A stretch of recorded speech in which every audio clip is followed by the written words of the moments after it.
Hello दोस्तों, आज हम इनटू द वुड्स मूवी का एक्सप्लेनेशन करेंगे जो बहुत ही गजब की मूवी है। मूवी के स्टार्टिंग में हम एक बेकर और उसकी पत्नी को देखते हैं जो अपनी बेकरी चलाते हैं। इन दोनों का अभी तक कोई बच्चा नहीं था, इस वजह से दोनों काफ़ी उदास रहते थे। फिर एक रात इनके घर एक चुड़ैल आती है। बेकर उससे कहता है कि तुम कुछ खाने आई होगी, लेकिन मेरे पास तो खाने के लिए कुछ भी नहीं है। चुड़ैल कहती है कि मैं कुछ खाने नहीं बल्कि तुम्हें कुछ बताने आई हूँ। बहुत सालों पहले जब तुम बहुत छोटे थे तब तुम्हारे डैड यहाँ पर रहते थे।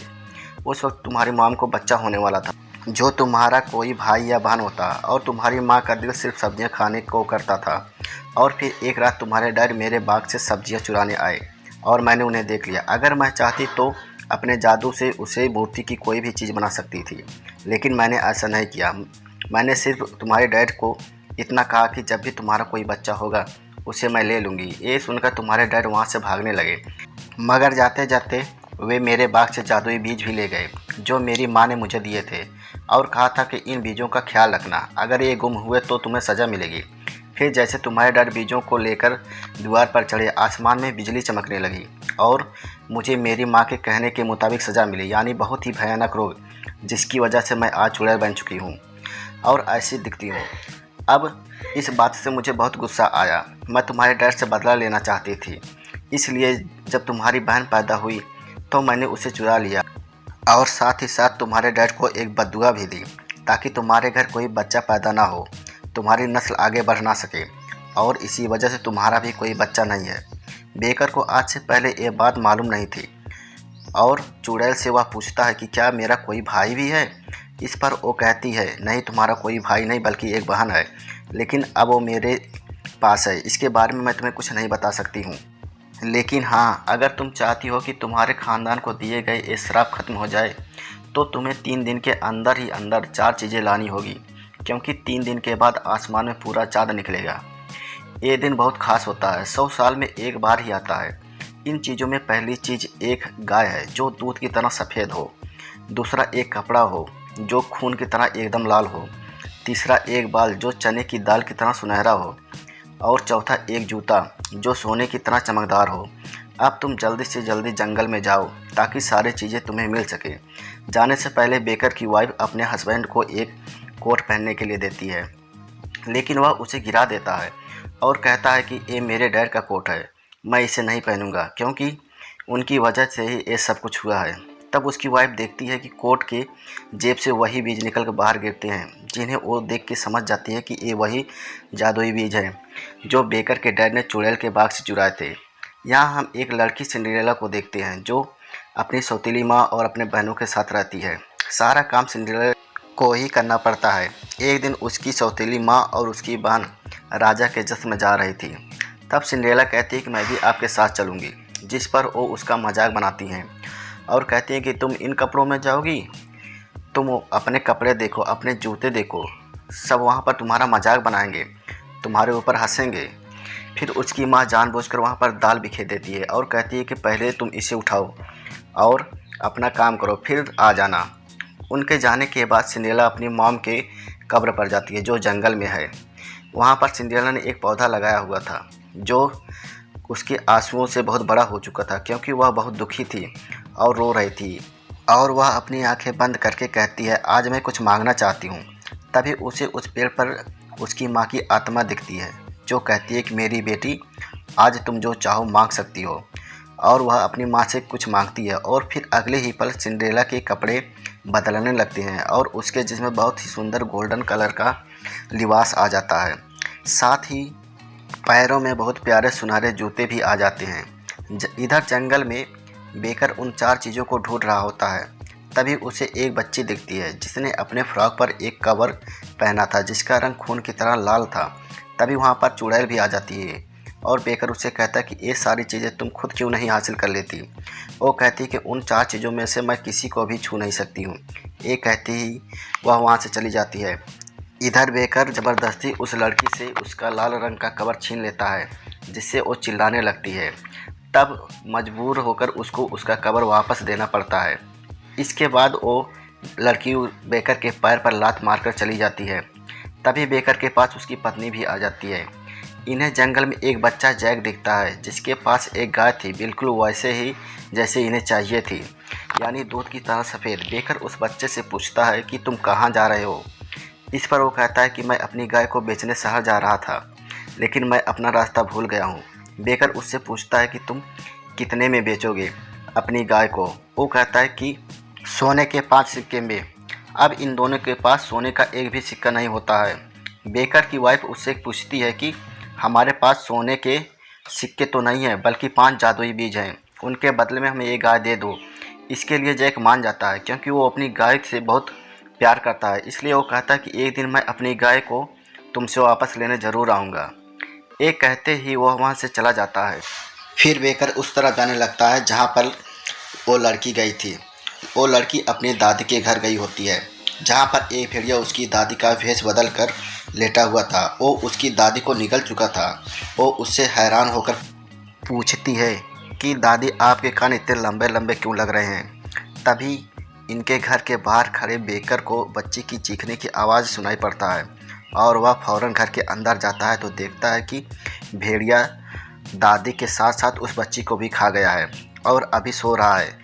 तब बेकर उस भेड़िया के पेट को चाकू से फाड़कर उस बच्ची को आज़ाद करता है और दादी को भी निकालता है, जिससे उनके जान बच जाती है। ये देखकर वो बच्ची खुशी खुशी उस लाल रंग के कपड़े को बेकर को दे देती है और अब बेकर के पास 2 चीज़ें हो गई थी। इधर हम सिंड्रेला को देखते हैं जो खूबसूरत कपड़े पहनकर राजा के पार्टी में महल गई थी। वहाँ से जाने के लिए भाग रही होती है।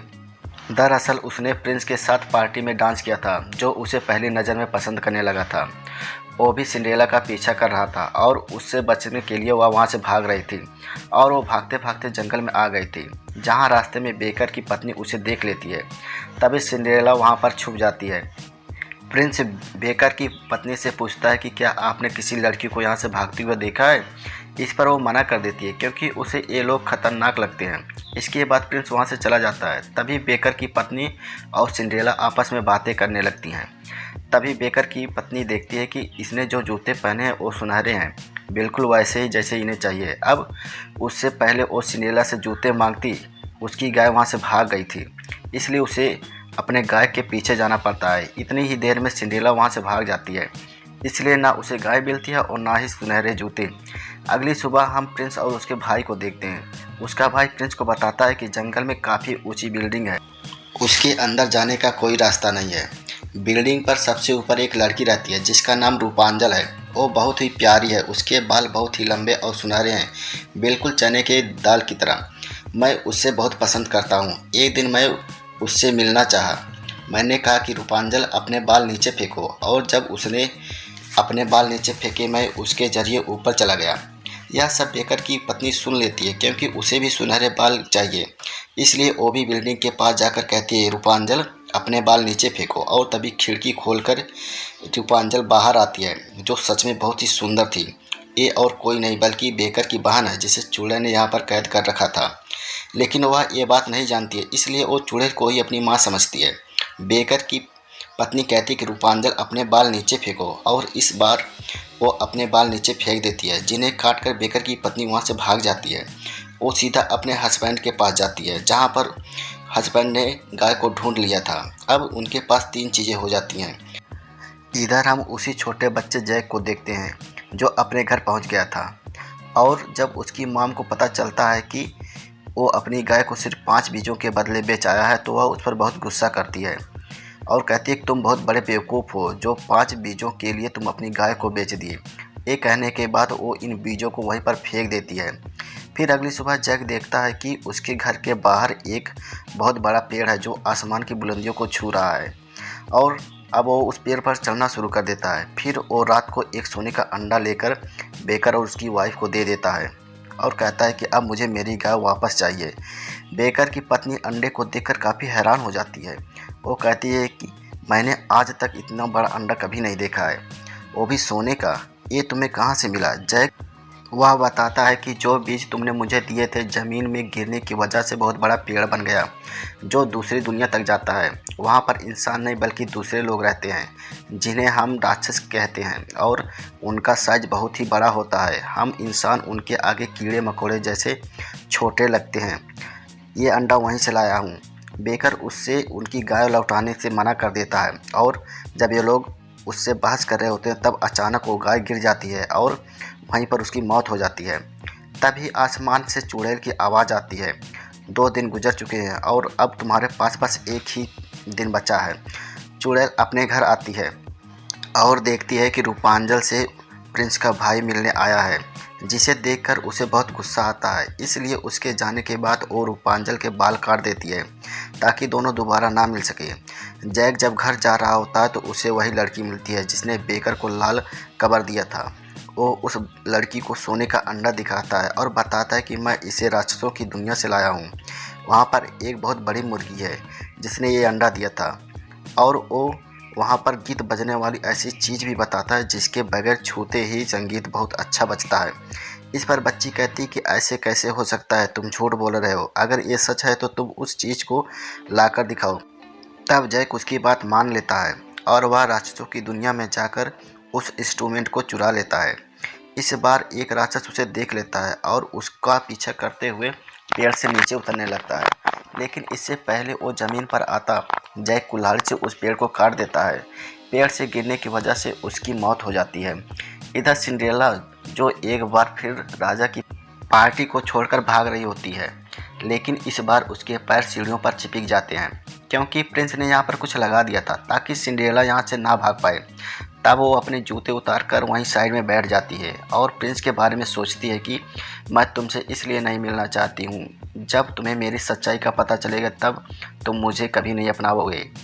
फिर वो अपना जूता वहीं पर छोड़कर सिर्फ एक जूते के साथ यहाँ से निकल जाती है। जब वो जंगल में पहुँचती है तो वहाँ पर बेकर की वाइफ भी थी जो सिंड्रेला का इंतज़ार कर रही थी। वो उससे कहती है कि मुझे तुम्हारा जूता चाहिए, लेकिन सिंड्रेला उसे देने से मना कर देती है। तब बेकर की पत्नी उससे कहती है कि ये मेरा जादुई बीज ले लो, पर सिंड्रेला उसको वहीं फेंक देती है। अब बेकर की पत्नी उससे कहती कि अच्छा ठीक है, तुम मेरे दोनों जूते ले जाओ, तभी तुम्हें भागने में आसानी भी होगी। तब यह सुनकर सिंड्रेला मान जाती है और उसे अपना सुनहरा जूता दे देती है। अब बेकर की पत्नी अपने हस्बैंड के पास जाती है। अब बेकर भी दूसरी नई गाय ले लेता है क्योंकि अब इनके पास चारों चीज़ें आ गई थी, इसलिए यहाँ पे चुड़ैल भी आ जाती है। वो इस गाय को देखकर कहती कि ये तो वो वाली गाय नहीं है जो मुझे चाहिए, जिस पर बेकर कहता है कि जो गाय तुम्हें चाहिए वो मर चुकी है। चुड़ैल कहती है कोई बात नहीं, उसे मैं जिंदा कर लूँगी। और तब ये लोग वहाँ जाते हैं जहाँ पर इन्होंने गाय को दफनाया था। यहाँ वो जैक भी होता है जिसका एक गाय था। चुड़ैल अपने जादू से उस गाय को दोबारा से ज़िंदा कर देती है। इसके बाद एक एक करके गाय को वो सारी चीज़ें खिलाई जाती हैं, लेकिन गाय दूध नहीं देती है। फिर चुड़ैल कहती है कि जो चीज़ें तुम लेकर आए हो उनमें ज़रूर कोई ना कोई गड़बड़ थी। फिर वो लोग उसे बताते हैं कि हम कौन सी चीज़ कहाँ से लाए थे। और जब वो सुनती है कि सुनहरे बाल रूपांजल के थे तो कहती है इस बाल को मैंने छुआ था, इसलिए हमारा काम नहीं हुआ। जैक के पास एक भुट्टा होता है, इसलिए वो कहता है कि इसमें भी तो सुनहरे बाल होते हैं, हम क्यों ना गाय को यही खिला दें। और जब ये लोग गाय को भुट्टा खिलाते हैं तो गाय दूध देने लगती है, जिसे पीने के बाद चुड़ैल का श्राप खत्म हो जाता है और वह एक सुंदर औरत बन जाती है। इधर हर जगह प्रिंस सिंड्रेला का छोड़ा हुआ जूता सबको पहना पहना कर देख रहा होता है क्योंकि उसने सिंड्रेला को देखा नहीं था। असल में जब वो पार्टी में गई थी तो अपना थोड़ा सा रूप बदल कर गई थी। सिंड्रेला की सौतेली बहनें उस जूते को पहनती हैं मगर उन्हें भी पूरा नहीं आता। तब उसकी मॉम कहती है कि मुझे तुम्हारा अंगूठा काटना पड़ेगा और वो उसका अंगूठा भी काट देती हैं, जिसे जूता उसे तो आ जाता है मगर वह दर्द की वजह से पहनकर ठीक से चल नहीं पा रही थी। जो देख प्रिंस समझ जाता है कि यह सिंड्रेला नहीं है और फिर तभी यहाँ पर सिंड्रेला आ जाती है जिसके कपड़े बहुत ही पुराने और फटे हुए थे। और जब प्रिंस उसे जूता पहनाता है तो उसे पूरा आ जाता है। ये देख प्रिंस समझ जाता है कि यही लड़की है जिसकी मुझे तलाश है और वो उसे लेकर अपने साथ चला जाता है। तभी बहुत सारे परिंदे जो सिंड्रेला के दोस्त थे वो उसकी मॉम और उसकी बहनों की आंखें नोच लेते हैं, जिससे वो अंधी हो जाती हैं। कुछ देर बाद दोनों की शादी हो जाती है जिसमें टाउन के सभी लोग आते हैं। यहाँ बेकर और उसकी पत्नी भी आते हैं जिसका अब तक एक बेटा है। रूपांजल और प्रिंस का भाई भी अब एक साथ हैं। शादी के दौरान अचानक यहाँ ज़मीन हिलने लगती है जिससे इनका माल टूटने लगता है। प्रिंस सभी लोगों को वापस अपने अपने घर जाने के लिए कहता है। इसके बाद जंगल में हमें वही पेड़ दिखाया जाता है जिसके जरिए जैक राक्षसों की दुनिया में गया था। दरअसल सिंड्रेला ने जो आखिरी बीज जंगल में फेंका था, अब उसकी जगह पेड़ उग गया है। जब बेकर अपनी पत्नी को लेकर जंगल के रास्ते जा रहा था तो उसे सारा रास्ता बदला हुआ दिखता है। तभी उन्हें वहाँ पर लाल कपड़े वाली लड़की मिलती है जो उन्हें बताती है कि हमारा पूरा टाउन उजड़ चुका है। सब कुछ बदलने की वजह से मुझे मेरी दादी का घर भी नहीं मिल रहा है। इतने ही देर में बाकी लोग भी यहाँ आ जाते हैं। तभी उस बड़े पेड़ के जरिए एक राक्षस आती है जो मरे हुए राक्षस की बेटी होती है। वो कहती है कि मुझे तो बस वही लड़का चाहिए जिसने पेड़ को काटा था। इधर वो चुड़ैल कहती है ठीक है, हम तुम्हें वो लड़का दे देंगे। यह सुनकर जैक वहाँ से भाग जाता है। लोग जैक को ढूंढने लगते हैं। इधर बेकर को जंगल में सिंड्रेला एक जगह पर बैठी हुई दिखती है जो अपने पहले ही वाले कपड़े में होती है। वो बताती है कि मैंने प्रिंस का महल छोड़ दिया है क्योंकि प्रिंस एक अच्छा हस्बैंड नहीं है। उसने और लड़कियों के साथ भी रिश्ते बनाए हुए हैं। हम प्रिंस को देखते हैं तो सच में वो वैसा ही इंसान था। तब वो बेकर की वाइफ के साथ था। कुछ देर उसके साथ रहने के बाद वो वहाँ से चला जाता है। तभी यहाँ पर वही राक्षस आ जाती है जिसकी वजह से ज़मीन हिलने लगती है, पेड़ गिरने लगते हैं। इन सब से बचने के लिए बेकर की पत्नी पहाड़ के किनारे आती है तो वहाँ से वह नीचे गिर जाती है जिससे उसकी मौत हो जाती है। इधर इन सब के हालात का जिम्मेदार वो एक दूसरे को ही कह रहे थे क्योंकि उन बीजों की वजह से वह पेड़ बना जिसके ज़रिए राक्षस हमारी दुनिया में आए, जिस वजह से सबने अपनी अपनी फैमिली में से किसी न किसी को खो दिया। लेकिन फिर बाद में वो लोग इन सब का जिम्मेदार चुड़ैल को कहते हैं, जिस पर चुड़ैल कहती है हाँ सारी गलती मेरी है, इसलिए मुझे इसकी सज़ा मिलनी चाहिए। वो अपनी मॉम से कहती है मुझे दोबारा से सज़ा दो। उसके ऐसा कहते ही वहाँ पर काफ़ी तेज़ खतरनाक और तूफ़ान आता है एक, जिसमें घुलने की वजह से चुड़ैल की मौत हो जाती है। बेकर को अपनी वाइफ की मौत से बहुत दुख होता है, इसलिए वो अपने बेटे को इन्हीं लोगों के पास छोड़कर अकेले ही जंगल की दूसरी साइड में चला जाता है। तभी उसे अपने डैड की आत्मा दिखाई पड़ती है जो उससे कहती है कि तुम्हारी मॉम के बाद मैं भी तुम्हें छोड़कर चला गया था। जो मैंने किया अपने औलाद के साथ तुम कभी मत करना, वरना तुम अपने आप को कभी माफ़ नहीं कर पाओगे।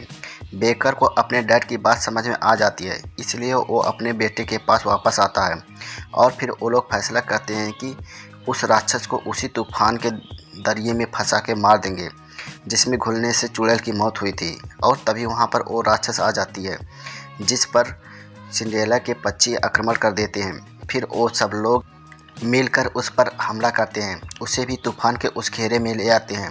वो इतना बड़ा खतरनाक तूफान होता है कि इस राक्षस की मौत हो जाती है। साथ ही वह बड़ा सा पेड़ टूट जाता है जिसके ज़रिए वो नीचे आए थे। अब यहाँ जितने भी लोग थे सब बच जाते हैं। वो बिल्कुल अकेले थे, इस दुनिया में इनका कोई नहीं था, इसलिए वो सब एक साथ रहने का फ़ैसला करते हैं। यहाँ बेकर ये फैसला करता है कि अब मैं एक अच्छा डैड भी बनकर दिखाऊंगा और उसकी इसी उम्मीद के साथ ये मूवी यहीं पे ख़त्म हो जाती है।